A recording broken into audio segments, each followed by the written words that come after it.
morning, Kelly. Kelly? Yes. Hey, good morning. This is Darren. Good morning. Did I lose Josh there? You did, yes. He had to go in. He had another call. So Oh, no problem. You're stuck with me. No, that's fine. We appreciate you calling in. My co-host today is Jessica from the River Market Antiques.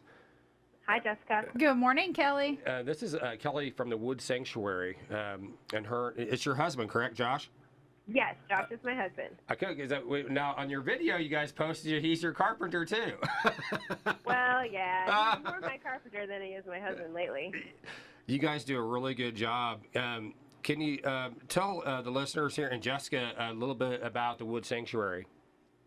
We are a custom building company that just kind of evolved into that. We started because we were frustrated just finding furniture for ourselves that was affordable and actually solid. We went to some stores and saw the overpricedness and thought, that's not going to last 3 years, and I don't want to pay that price. So Josh kind of started, he's a perfectionist, and when he has something in his mind, he's going to do it. So he started doing all this research, and for 6 years, we've been evolving into a custom furniture company. We also have a program on the side where we've adopted and fostered to adopt, so we help children. So we have qualifying purchases where we give out beds to foster kids to try to give them a little sense of home. So we have a ministry and a business all entangled into one. You guys are really giving back, that's for sure. Yes, we are trying. I mean, that's a labor of love and a lot of giving, so I can see the Lord really blessing you guys. Well, we've had it on our hearts.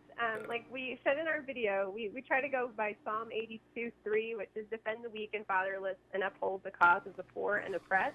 Right. And we started with the cause of adoption and foster care. And in seeing that, one of the first things we had to purchase for our son was a new bed.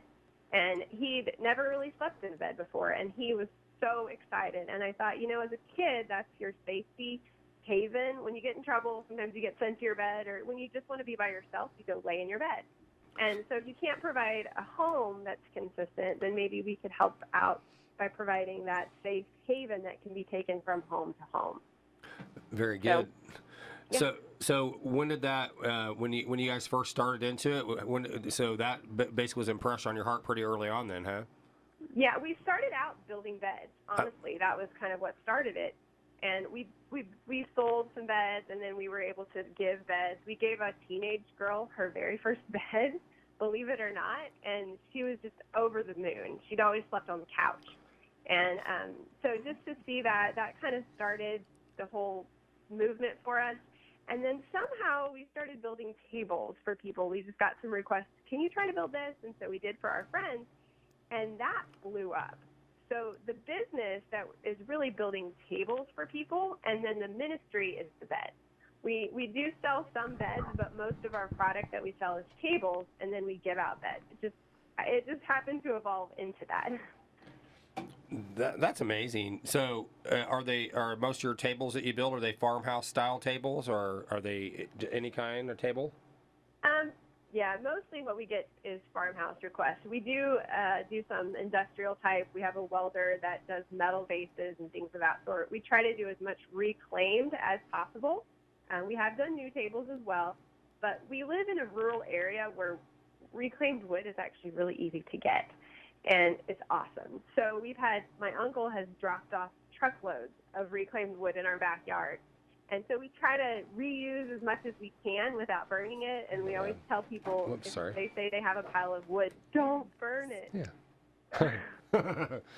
So you ever do any barnwood stuff? Yes, we do a lot of barnwood, actually. We have a table that we're working on right now. A girl dropped off her own barnwood from her family's barn, along with some porch posts.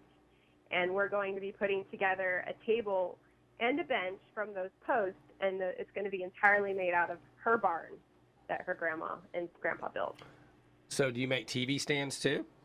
Of course we make TV stands. That's the only thing I've ever made was a TV stand. I used to rough in houses when I was a kid, back in the mid 80s with my brother-in-law, and I was so upset they wouldn't teach me how to do anything except carry boards. And so I brought a design together, and I cut me all the boards I needed to make me a TV stand. The thing was like 50 pounds after I was done. Right. I think it was made by. We don't have it more. No, it was like 2x8s or something like that, or 2x6s. Definitely heavy. Good for you. You got to start somewhere. Exactly. Now, you guys have been doing some shows too. You've been going on the road and doing some shows like you went to the Vintage Market Days there in Wichita. Yes, we that was our last show. We've been to the Vintage Market Days in several different locations. And last year we attended the Kansas Barn Sale in Heston. And honestly, the custom building part of our business has gotten so huge that it's really been hard to try to keep up with our inventory for the shows and to get all of our custom builds done. So we're taking a break. We're kind of glad show season has slowed down for now, but we're looking for some new ones Yeah, to start building the inventory. I talked with Josh yesterday about the Wild West show that we're putting on March 31st, April 1st of this next year. It's going to be down at the American Royal Building. And that sounds awesome. Yeah, so we'd love to have you guys come up there and check it out. If you have not had a chance, if you guys are going to be coming in town pretty soon, if you haven't had a chance to go to River Market Antiques, Jessica runs that. She's sitting here with me as well. And you should go down and check it out. It's the coolest antique mall in Kansas City if you haven't had a chance to check them out. Yeah, we'll definitely need to do that. We love antique malls. We even have our kids into the whole junking scene, so I'm sure they would even enjoy a little road trip. Now, the Wood Sanctuary. Now, that's your also your business as well, and in your hometown, correct?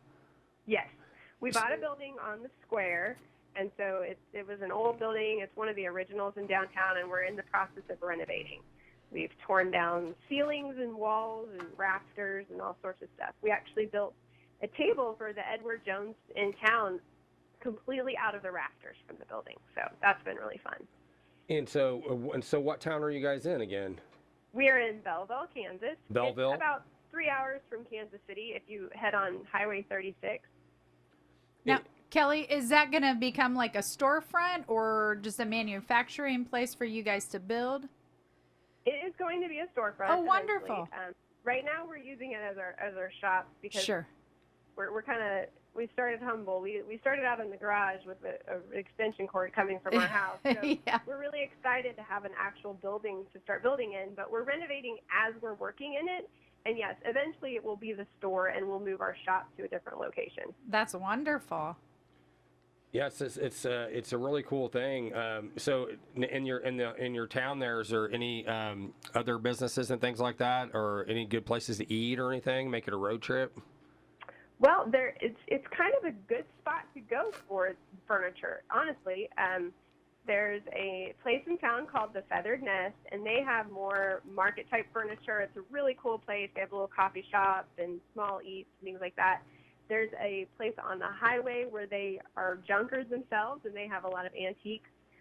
Both towns on either side of us, about 10 minutes from town, have antique shops they just have a ton of stuff and are super affordable. So if you're looking to go find some furniture, I think we're a pretty good spot for that. That's awesome. So you guys are on Highway 36, correct? We are Highway 36 and 81. We're right at the crossroads. So Josh was telling me that the Highway 36 has like a antique junk run that goes on once a year. Yeah, it's the Treasure Hunt, 36 Treasure Hunt, and it's usually in September. I think it might be the second weekend in September. But from Missouri all the way to Colorado, Highway 36 is just piled with stuff. Garage sales in every town, and people along the highway selling anything and everything. I think that's pretty cool. Have you been a part of that at all? We did. When we first moved here last year, we just had found out about it, and we set up something in our driveway, and it was amazing how many people came through. Unfortunately, this year we were at Vintage Market Days during that weekend, so we were unable to be a part of it. So what are the pros and cons of the Vintage Market Days? Okay, so I will start out with the con. It's 3 days, and for my kids, it's a long time to sit through. But the pros, I feel like there's so many people that you can get to come through and see what you're all about. It's a great little source of advertising for us. For us, we do really well in sales, but most of what we do at Vintage Market Days is just get our name out there, and we end up getting custom orders just from people being able to go and touch the furniture and see before they actually order it online. That makes sense. I've went to a couple of them, and I think that the thing they need to work on the most is just having original, taking out some of the Chinese manufactured, type of stuff that comes in that's not handmade, that's basically bought at market more than anything. I agree. Yeah, there's a group of people that have talked about that, and honestly, the founders of Vintage Market Days have put a crackdown to that. And there was a big email sent out to all the vendors that stated that they're not going to tolerate that next year. So I'm hoping that you'll see a change in the spring shows, that they're really going to try to pull in more handmade and people more like us that are working hard, and we don't have to compete with the market. Yeah, it makes a big difference when you do that. But I think in general, it's brought a lot of people together. I know that the turnout's been pretty good. I think they do good on the marketing side of it as far as getting people out there. I think they use Facebook quite a bit. Facebook marketing. And it's great for us. We have actually made some amazing friends that are other vendors at the shows. So that is probably a great couple that have the old wash tub, Dwayne and Jane, and my kids literally call them Grandma and Grandpa. I mean, we have built such a friendship with them. So there's that part there's a community sense about it. So I love that about Vintage Market. And what's the name of that? What's the name of that business? The Old Wash Tub. The Old Wash Tub.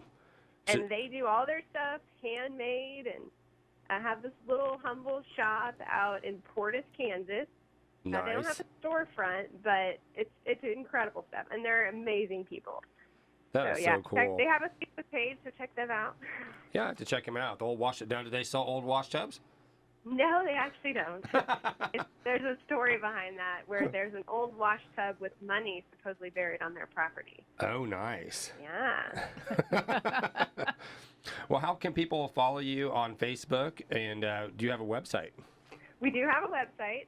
It's in the beginning stages, and I wish I had more time to ramp it up, but Josh has been doing a really good job trying to get that all together. But it's just thewoodsanctuary.com, and you can find us on Facebook. Just type in The Wood Sanctuary, and there we are. Definitely like us. We do giveaways quite often, and not just beds. We have recently given away a table for a family in need, and so we'll have moments where we have a shout-out if you have a family, kind of let us know their story and what they're looking for. And so that helps too, just to kind of get our name out. And we've met some amazing people through that ministry as well, and incredible stories out there. So yeah, keep a lookout. And if you know of a family that is in need of a bed for a child that they're fostering or have adopted, or maybe they just can't afford a bed, just let us know, and we can try to get one to you. That is so amazing. We really appreciate what you're doing as far as giving back. A lot of people don't realize that. Sometimes they're busy, running around, just kind of getting by day to day, just thinking this paying the bills. But you're stepping outside the box and helping people, and that's amazing. Hats off to you guys for doing that, and the Lord will truly bless you for it. Probably already has. You probably know that, but it's definitely a really honor to have you on our radio show. But we do have a tagline on our radio show. I don't know if you knew that or not, but all the people that call in, we got to give us a big woo doggies. Woo doggy. Hey, Kelly, thanks for coming on, and tell Josh, look forward to meeting him, and you guys have a great day. Thank you so much for having me. Bye-bye. Bye, Jessica. Bye, Kelly.